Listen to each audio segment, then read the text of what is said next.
Willkommen. Schön, dass du da bist. Dies ist ein Kanal, der dir hilft, Deutsch zu lernen, indem du einfach zuhörst, mitdenkst und mitfühlst. Wenn dir dieses Video gefällt, gib gern ein Like und abonniere den Kanal.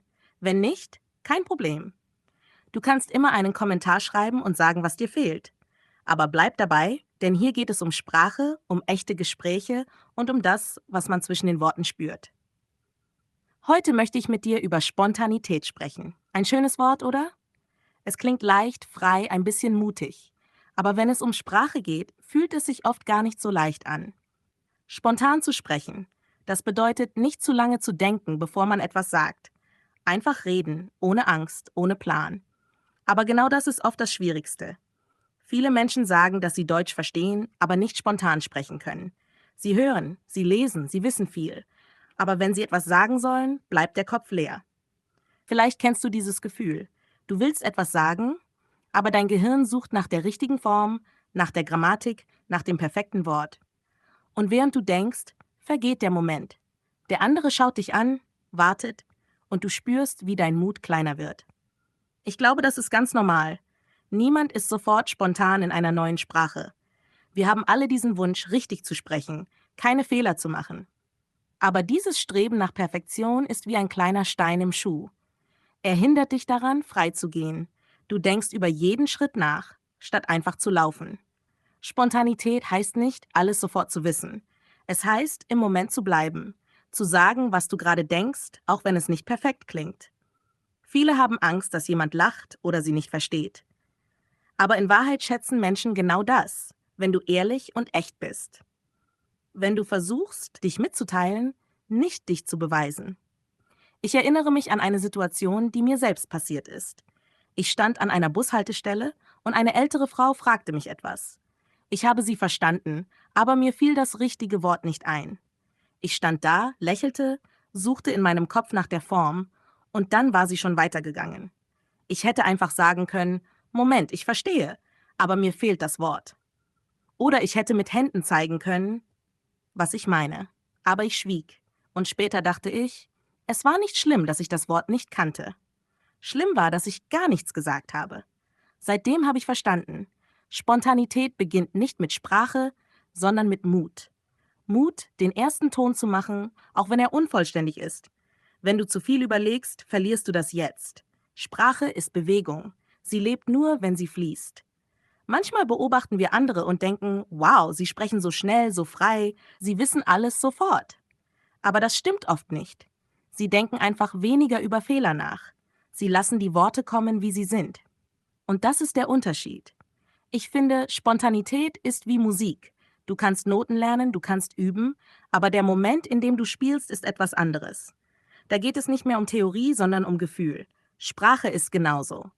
Wenn du sprichst, darf es atmen, darf es natürlich sein.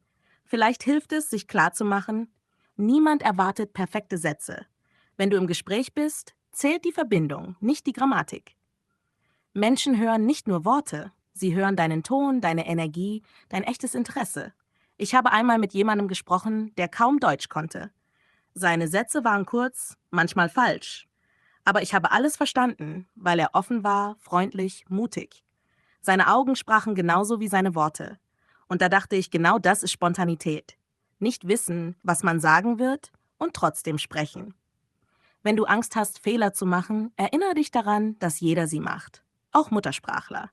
Ich habe viele Gespräche gehört, in denen Deutsche mitten im Satz stoppen, sagen, warte mal, wie heißt das nochmal? Und lachen. Niemand ist immer perfekt. Vielleicht hilft es dir, die Idee von Spontanität ein bisschen anders zu sehen. Sie ist nicht Schnelligkeit. Sie ist keine Prüfung, kein Wettbewerb. Sie ist ein Zustand, in dem du dir selbst erlaubst, einfach da zu sein. Wenn du nicht weißt, was du sagen sollst, ist das auch in Ordnung. Manchmal reicht ein Lächeln, ein Blick, ein kleines Wort. Ich glaube, der Moment, in dem du beginnst, dich nicht mehr für Fehler zu schämen, ist der Moment, in dem du wirklich frei sprichst. Spontanität ist kein Talent, es ist Vertrauen. Vertrauen, dass du verstanden wirst. Nicht, weil du perfekt sprichst, sondern weil du echt bist. Und vielleicht beginnt alles mit einem einfachen Gedanken: Du musst nicht klug klingen. Du musst nur du selbst sein, auch auf Deutsch. Manchmal denke ich, Unser größtes Problem beim Sprechen ist nicht die Sprache selbst. Es ist unser Kopf. Wir kontrollieren uns zu stark. Noch bevor wir etwas sagen, prüfen wir alles innerlich. Ist das richtig? Klingt das gut? Werde ich verstanden?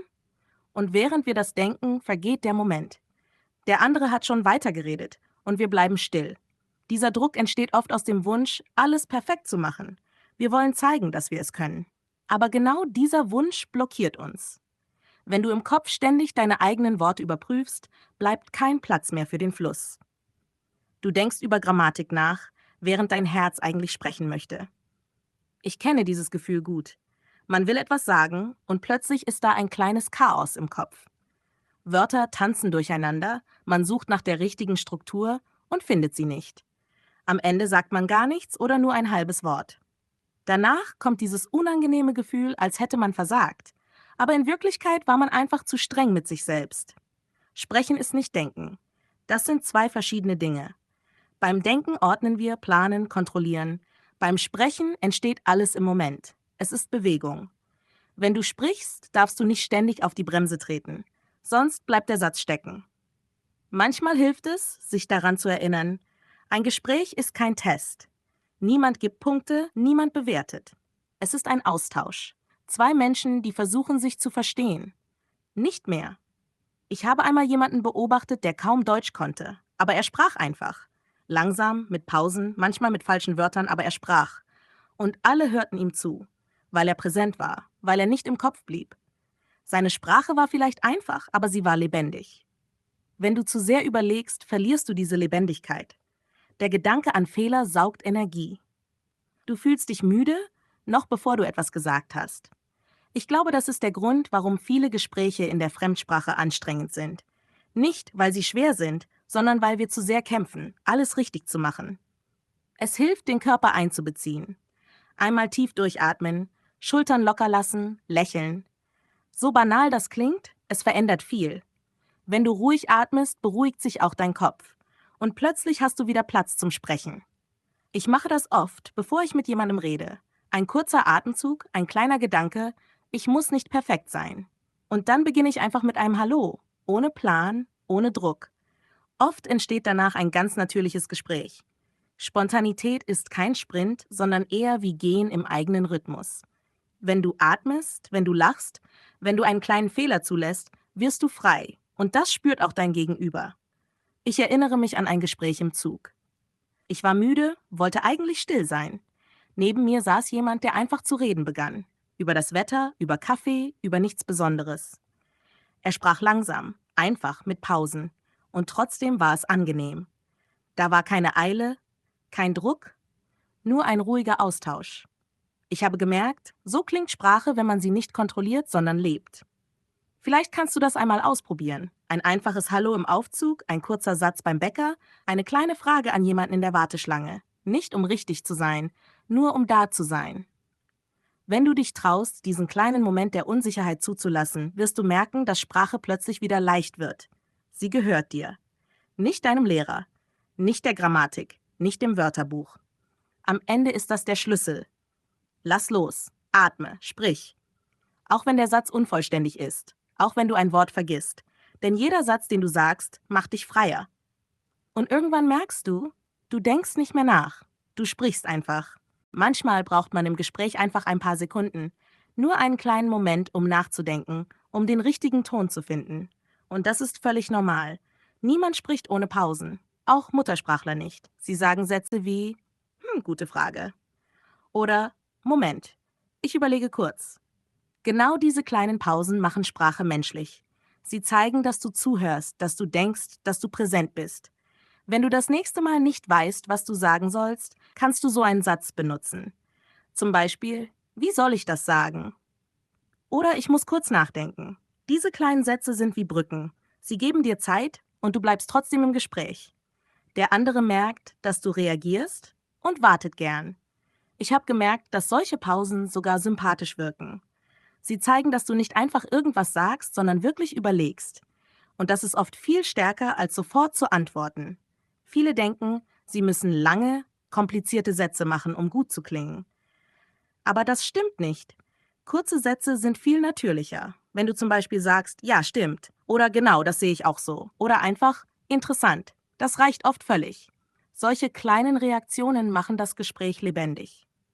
Ich erinnere mich an eine Situation im Supermarkt. Die Verkäuferin fragte, möchten Sie den Born? Ich hatte das Wort nicht verstanden und sagte einfach, was meinen Sie? Sie lächelte und zeigte auf den Kassenzettel.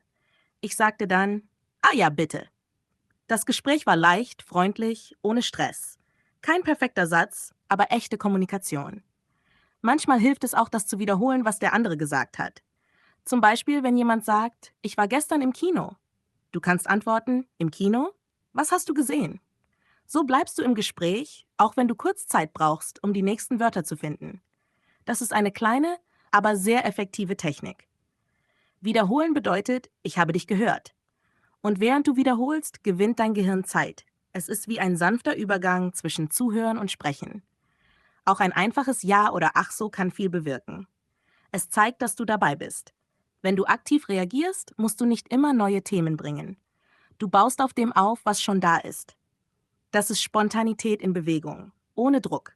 Ich glaube, viele unterschätzen, wie stark die Stimme und der Ton helfen können. Selbst einfache Wörter können freundlich und warm klingen, wenn du sie mit Ruhe sagst. Ein kurzes Danke oder schön gesagt mit einem leichten Lächeln wirkt oft stärker als ein langer Satz. Wenn du nervös bist, sprich etwas langsamer. Das gibt dir Kontrolle über den Moment. Du musst nicht schnell sein, um natürlich zu wirken. Im Gegenteil, wer ruhig spricht, wirkt sicher. Ich habe das bei Gesprächen in der Arbeit gemerkt. Früher wollte ich alles schnell sagen, um zu zeigen, dass ich verstanden habe. Aber dann kamen die Wörter durcheinander. Heute mache ich lieber kleine Pausen. Ich sage, einen Moment bitte, ich denke kurz. Und plötzlich fühle ich mich viel freier. Sprache braucht Atem. Sie ist kein Wettlauf. Du darfst dir Zeit nehmen, auch mitten im Gespräch. Und wenn du mal ein Wort vergisst, sag einfach, wie heißt das nochmal? Oder ich kenne das Wort, aber mir fällt es gerade nicht ein. Niemand wird das komisch finden. Das Wichtigste ist, dass du dich traust, laut zu denken. Auch wenn der Satz nicht perfekt ist. Ein ehrliches oder weißt du, was ich meine, klingt menschlicher als Schweigen. Ich habe oft gemerkt, dass gerade diese kleinen Unvollkommenheiten das Gespräch weicher machen. Sie brechen das Eis. Menschen spüren, wenn du dich bemühst, echt zu sein, nicht perfekt. Und dann entsteht diese schöne Leichtigkeit. Du lachst, du atmest, du sprichst. Fehler verlieren ihre Bedeutung und Wörter fließen wieder. Vielleicht nicht wie Wasser, aber wie ein ruhiger Bach. Langsam, klar, lebendig. Am Ende ist Spontanität nichts anderes als Mut, in Bewegung zu bleiben. Auch wenn du kurz stockst. Auch wenn du nicht sicher bist. Solange du reagierst, bleibst du im Gespräch. Und genau da, in diesen kleinen, ehrlichen Momenten, beginnt echte Kommunikation. Ich glaube, Spontanität kann man wirklich üben, aber nicht im Unterricht, sondern im Alltag. Man braucht dafür keine Bücher und keine Regeln, nur ein bisschen Mut und Neugier. Zum Beispiel kannst du anfangen, einfach laut zu sprechen, wenn du allein bist. Sag, was du siehst. Beschreib, was du gerade machst. Wenn du kochst, kannst du leise sagen, jetzt schneide ich die Zwiebel. Jetzt koche ich das Wasser. Das klingt vielleicht seltsam, aber dein Mund gewöhnt sich an Bewegung, an Klang, an Sprache im Moment. Ich mache das oft, wenn ich spazieren gehe. Ich sehe etwas und spreche innerlich darüber. Da steht ein schöner Baum. Der Himmel ist heute grau. Es ist still. So kleine Sätze helfen, die Sprache lebendig zu halten. Es ist wie ein leises Gespräch mit der Welt. Dann, wenn du dich sicherer fühlst, kannst du kleine Experimente machen. Ein kurzes Gespräch mit dem Kassierer. Eine Frage an den Nachbarn. Ein freundliches Wort zu jemandem auf der Straße. Du musst kein langes Gespräch beginnen. Manchmal reicht ein einfaches Guten Morgen oder ein schöner Tag heute, oder? Und plötzlich passiert etwas. Der andere lächelt. Du fühlst dich leichter. Ich erinnere mich an einen Moment im Café. Ich wollte nur einen Kaffee bestellen, aber der Barista hatte gute Laune. Er fragte, ob ich Milch möchte, und ich sagte spontan, heute nicht. Ich bin stark genug. Er lachte, und wir redeten kurz. Nur 2, 3 Sätze, aber es war echt. Ich hatte nichts geplant, aber genau das machte es schön. Spontanität wächst, wenn man sie benutzt. Du musst nicht warten, bis du perfekt bist.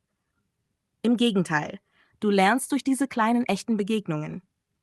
Wenn jemand dich etwas fragt und du keine Antwort weißt, bleib ruhig. Sag einfach, gute Frage, ich überlege kurz. Oder ich weiß es nicht genau, aber ich denke.